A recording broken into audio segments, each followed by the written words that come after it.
La valorisation de la culture malienne en général et celle Dogon en particulier est au cœur des préoccupations des responsables de l'Association malienne pour la protection et la promotion de la culture Dogon.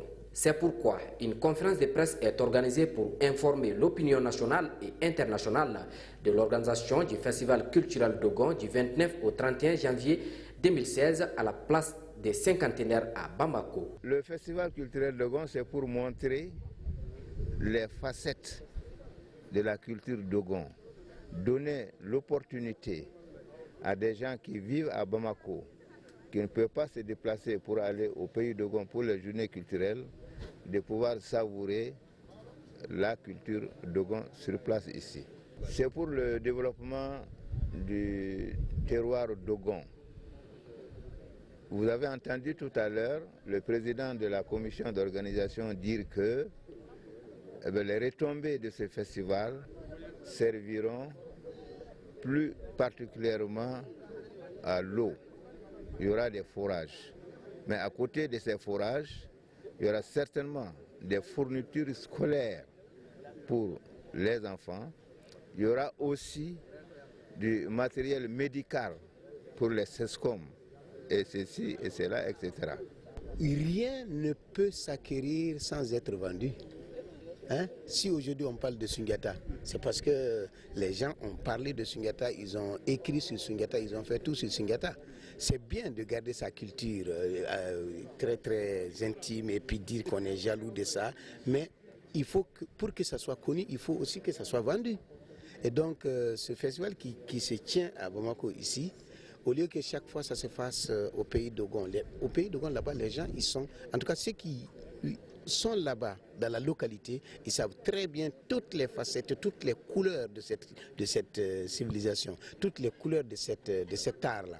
Bon, ceux qui connaissent, ceux qui sont là et qui sont nés ici, des Dogons qui sont nés ici et qui ont grandi ici, qui ont entendu parler du pays Dogon, mais qui ne connaissent pas en réalité le pays Dogon, il faut qu'ils puissent eux aussi découvrir ce que c'est que leur culture. L'objectif recherché par les initiateurs est de promouvoir la culture Dogon dans toute sa dimension et contribuer à la restauration définitive de la paix et à la diversité culturelle, une façon pour eux d'insuffler une dynamique au développement local. Nous avons prévu 4 grandes activités, 4 grands thèmes.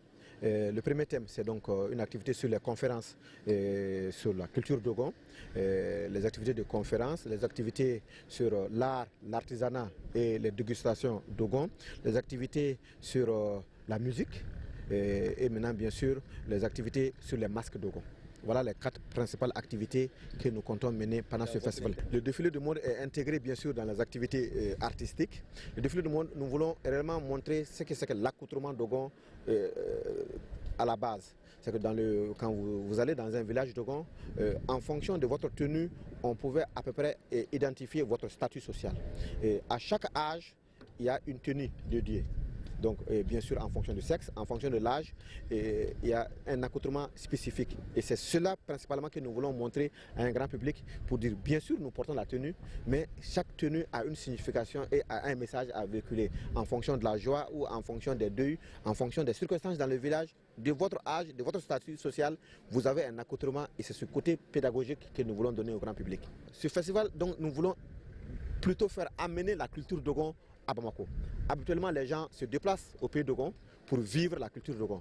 Nous nous sommes dit que soit pour les raisons sécuritaires ou pour des raisons de timing ou de planning individuel, nous avons dit pourquoi ne pas maintenant apporter cette culture au grand public bamakois afin qu'ils découvrent quelle est leur culture. Enfin, bien sûr, de susciter le tourisme national et que même les Maliens qui sont là, qui ne sont pas Dogon, connaissent à peu près qu'est-ce que c'est que cette grande culture. Les invités nationaux déjà qui sont très importants, nos frères les Malinké, qui sont déjà partenaires avec le festival, les Bozo, les Sonrai, les Tamashek, les Arabes, les Peuls, toutes ces sociétés, toutes ces grandes ethnies sont partenaires du festival, donc ils sont considérés comme les invités d'honneur où ils vont faire des prestations musicales. En plus, à l'international déjà, nous avons des appels où des gens réellement veulent venir. Selon les organisateurs, ce festival est une opportunité à saisir pour la promotion de la culture Dogon à travers le monde.